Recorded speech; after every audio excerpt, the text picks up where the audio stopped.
Hi, everybody. This is another in our series of first looks, what to expect at the Florida Antiquarian Book Fair. And with me today will be Richard Mori. Richard is a longtime exhibitor at the Florida Antiquarian Book Fair. He's based in Franklin, New Hampshire. And he spends a lot of time on the road at book fairs and antique shows around the country. And I've always noticed a curious thing, that when it's cold and miserable in New Hampshire, Richard can often be found in sunny Florida. Smart man. I caught up with Richard Mori as he was setting up for the Sarasota Antique Show at the Municipal Auditorium. He was eager to show some of the things that he's planning to bring to the Florida Antiquarian Book Fair. Here's some of what he told me. Richard, thank you for taking the time to join us here on First Look, and I appreciate you taking the time to show us some of the things that you're going to be bringing to the book fair. Well, Alan, it's good to be here. It's good to see you. Good to be in Florida. And I am so looking forward to the show in a few weeks. And I'm excited to show just a few of the little things that I'm bringing. And we'll start with the littlest things, the miniature books. This is a sample of a collection I recently purchased. I have more than what's here. I just wanted to give you an idea. But we have some of the St. Onge miniature press from Worcester, Massachusetts. Hillside Press is another one there's a few of those here. I also have some foreign language miniature books. And where was it? Oh, Black Cat Press is got some samples here as well. So we're really, this is a nice little collection.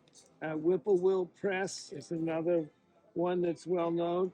And some of these are limited editions in terms of there's only a couple hundred or 300 copies of them. And some are even signed. So perfect for the collectors of really little books. Yeah, and the price range starts in the $25, $30 range and goes up to $200, $300, $400, depending. So that's the little things we're bringing. So over here, Alan, we have quite a variety of different things. This is just a sampling. I'll start down here with some of the things people will recognize. These will be golden books. And let's be clear, I'm not the only person on the floor who's going to have this type of material. But these are the samplings I bring. Dr. Dan with the Band-Aids. Busy Timmy, illustrated. Yes, of course, I'm going to forget her name. Eloise Wilkins. Eloise, there's a whole lot of different golden books. Ginger paper dolls with the paper dolls still intact. And Baby Sister is another Eloise book. And The House That Jack Built. And then Le Petit Chef. I don't know my French. I need to know my French. But there'll be samples of Alice in Wonderland on the floor. This is an early edition from the 20s. Actually, it's a photoplay edition when they did the silent movie of Alice. And there'll be many examples of Alice on the floor. Of course, you can't have a book show without something from Dr. Seuss. There'll be lots of Cat in the Hats and other Dr. Seuss books on the floor. And of course, you can't be in Florida unless you're bringing something for Mickey. So these books are from the 30s. This is a Mickey Mouse in his Pygmy Land. One of the very first books that it was done, 1931, 34, Mickey Mouse Stories. The Adventures of Mickey Mouse, referred to book one, actually book two. And then Little Red Riding Hood and the Big Bad Wolf, one of the Disney's first productions. So those are some of the early Disney material, and there'll be more. The other thing, of course, in the news today, just this week, Roald Dahl, they're going to be doing some what they described as minor rewrites of some of the language, and that's meeting with mixed reviews. But here's examples of Danny, Charlie and the Chocolate Factory, and the Great Glass Elevator, and James and the Giant Peach. So these are just, again, more examples of the types of things you'll find. These are first editions, and they're going to range on the floor anywhere from $200 to $500, depending on the title and the condition. So, and of course, who doesn't love Beatrix Potter? So this actually is what we call one of the very first pirated editions. Unfortunately, Beatrix didn't get any money from the publisher for this because they stole her work and sold it. A very common business practice of the day. But these are first editions of her book. This is Tiddlywinkle. These are both first editions, actually, but just two different states. And one of her very last pieces is The Tale of Little Pig Robinson. These books here run in the $400 or $500 range, and this one is actually in the $1,000 range. But in fact, you'll find Beatrix Potter on the floor for $25, $30, and $50 as well. And Winnie the Pooh. Gotta love Winnie. This is a first edition of Now We Are Six, and this is the deluxe edition of Now We Were Six and Winnie the Pooh.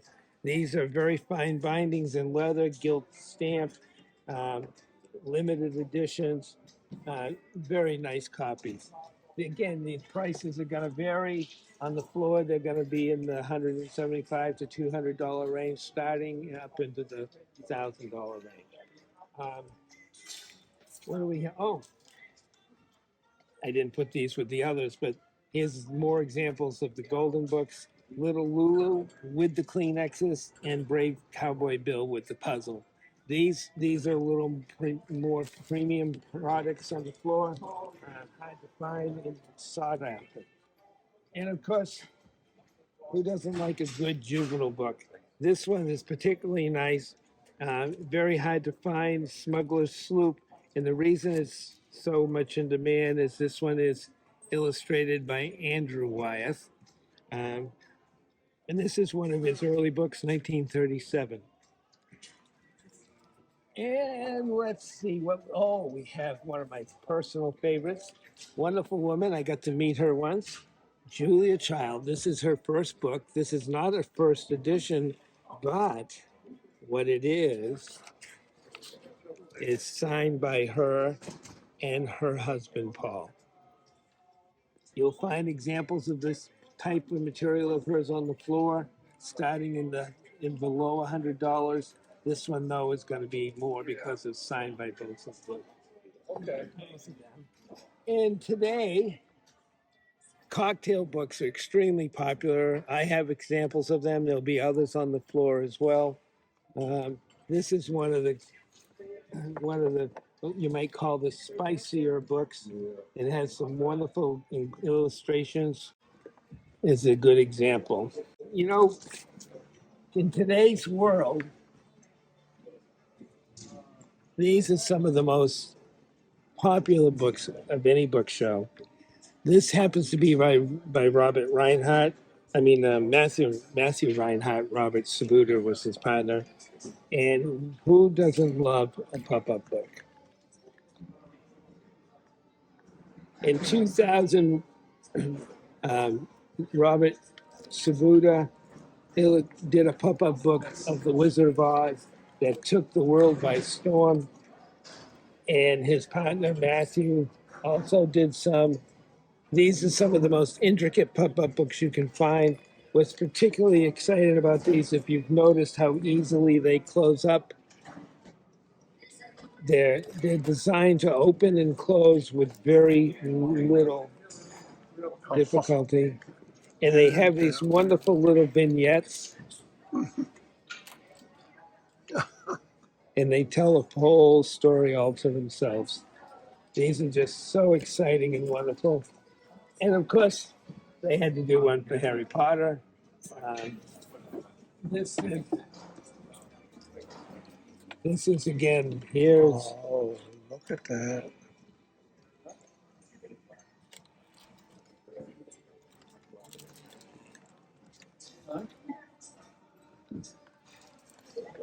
Wow. Everybody knows the Quidditch Coliseum.